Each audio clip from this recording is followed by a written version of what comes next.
Hello YouTube, in today's video we're going to be talking about 10 things that you must do after ordering your Tesla Model 3, Model Y, or any Tesla for that matter. If you already have had your Tesla for a while now, stick around. I'm going to be sharing some of my thoughts after owning my Tesla Model 3 for 19 months. There are so many things that I wish I had none when I picked up my car. So I'm going to be sharing all of that with you. With that, let's get started. First, you need to figure out how you are going to charge your car. Are you going to charge at home?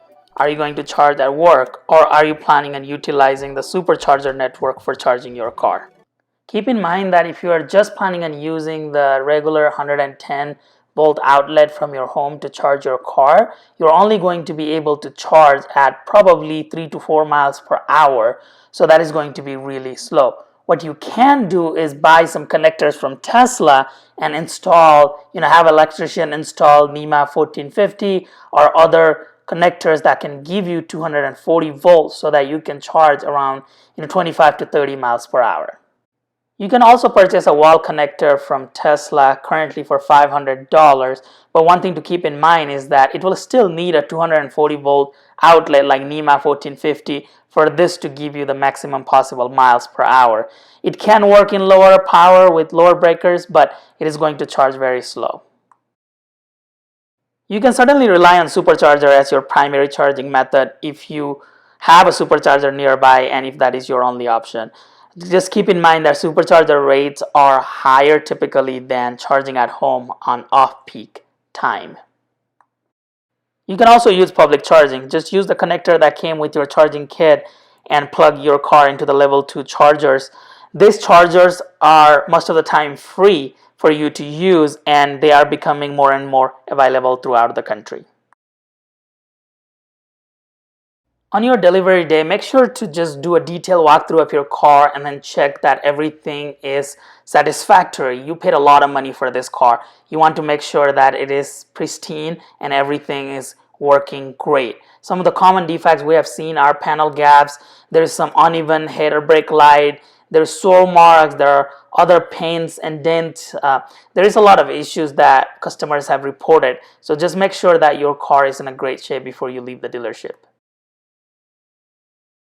First thing I recommend is connecting your phone to the Tesla so you don't have to carry around this key card everywhere. I still highly recommend you carry the key card because it has happened in the past that I get locked out and it says put your key card behind the cup holder. That is not the situation you want to be, so carry this everywhere still. Download the Tesla app on your phone. During delivery, they should be able to just hook up your VIN number to your login info so that you can just log in and start using it. What you need to do is right here it says phone key. Set up your phone as a key. If you press here, go to locks, you add a lock. It says that you need to select from your app the phone key. First, put this behind your cup holder, the key card, and then tap here and it says vehicle and have your key card ready. Now it is searching for it. It says hold your key card on the center console, which we already did. Now it says finishing up. The demo iPhone has been set as a key for your vehicle.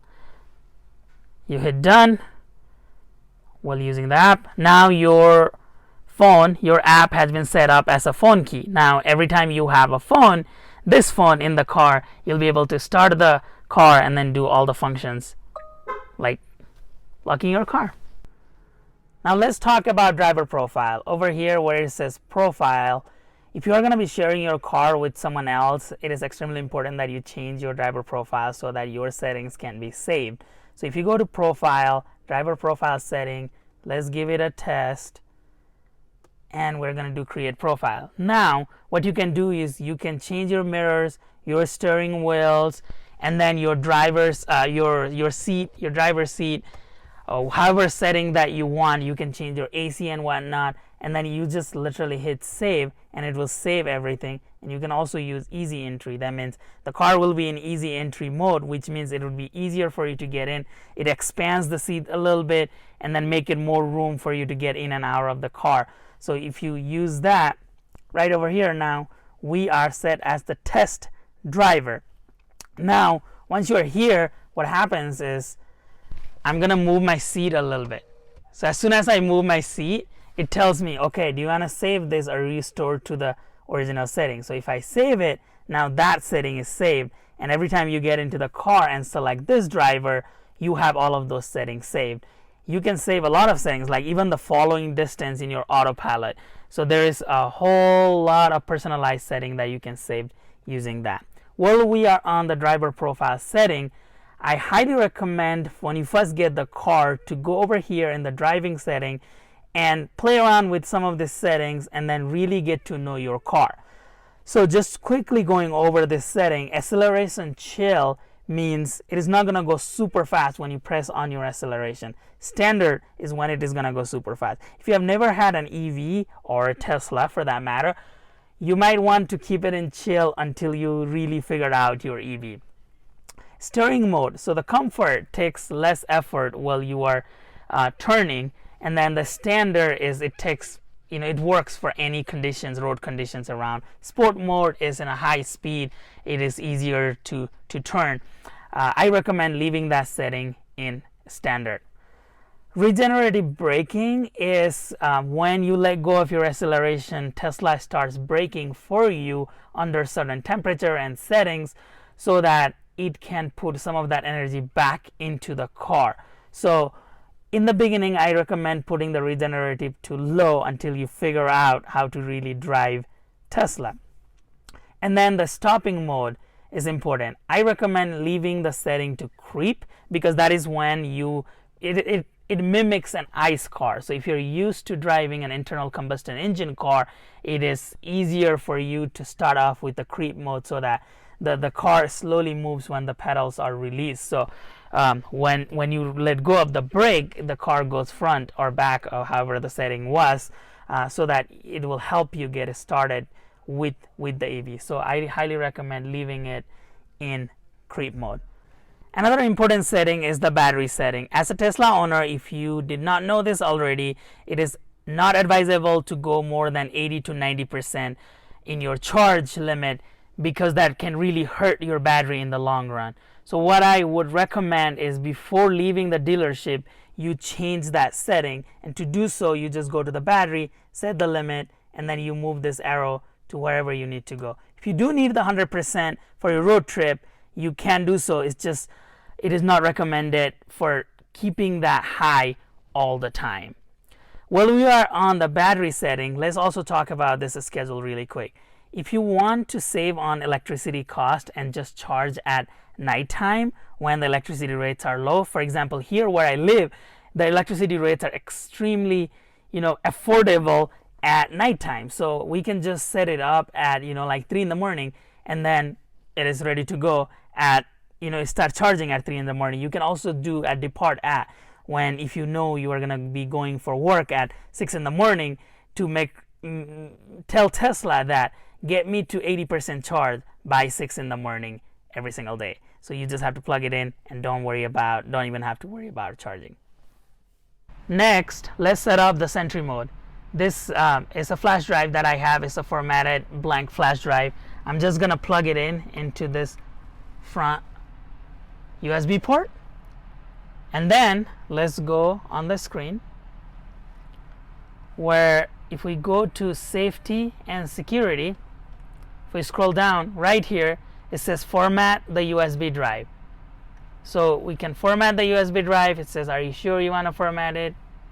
You hit yes, and it's ready to go. So now it has the dash cam sign right over here, so that means it's recording, and then you can turn on the Sentry mode with your new flash drive that you just plugged in. What I do recommend is having a bigger flash drive, so like this SSD drive, and I'll put a link down here. I also talk about this in my accessory video. I'll put that video link there as well. This has a 256 gig and it holds a lot of data.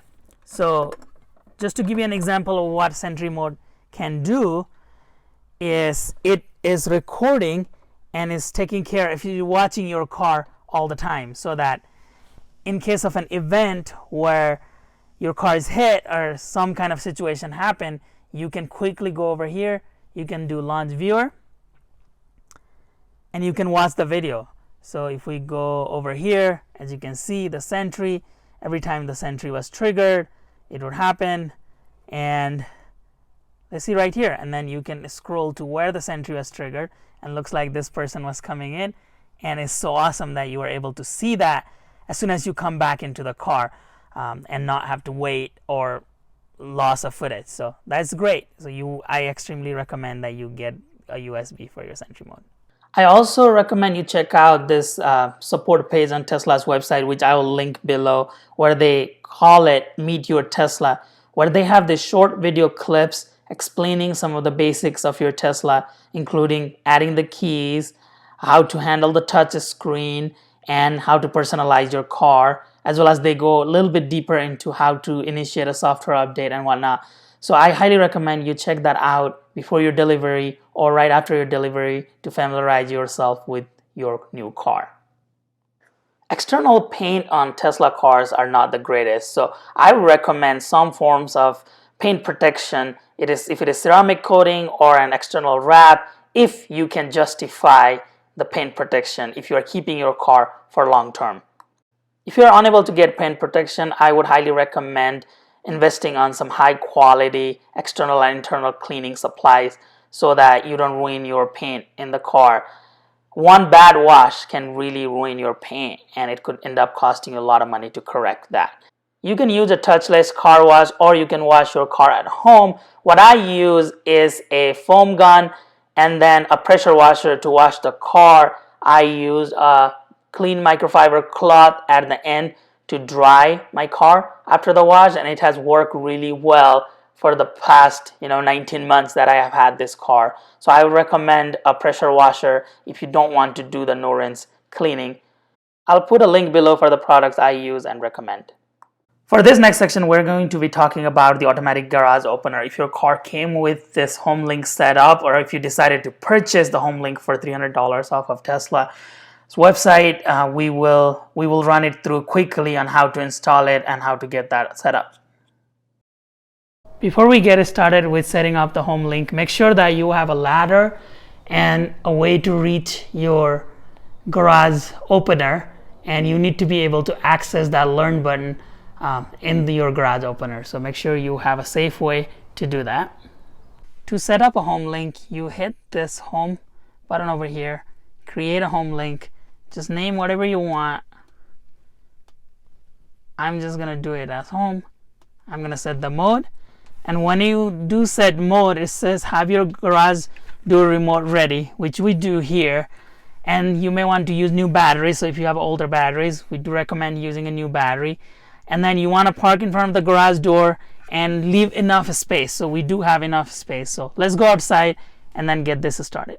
So now we need to face the bumper and press the button until the light flashes, light blinks.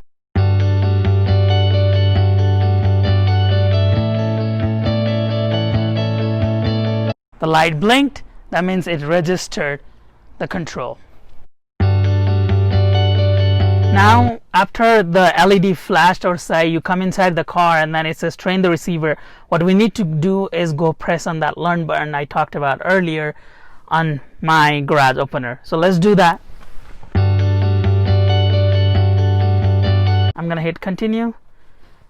My garage opener flashed, indicating that it completed the training. I'm just gonna hit continue. Now we need to test. What we can do is we can have it auto fold the mirror as we're approaching our garage, or auto open when we're arriving. I really like that, so that it can auto open the garage while you're arriving, and also auto close when we're leaving based on the location. So we can chime for auto open and close, and then we can leave it as a 70 feet, and that's it. That's all it is. Now our HomeLink is set up and ready to go. So if we press on home, it will close the garage door. So that will do it for today's video. Please don't forget to like the video and comment below if you have any suggestions or things that I might have missed. in this video. I would be interested on your feedback, as well as it would be very helpful for other soon-to-be Tesla owners or new Tesla owners. Your support greatly means a lot to me. So please don't forget to subscribe, turn on the notification, provide any feedback that you have so that I can continuously grow and bring quality contents to all of you. Thank you so much again. We'll see you in the next video.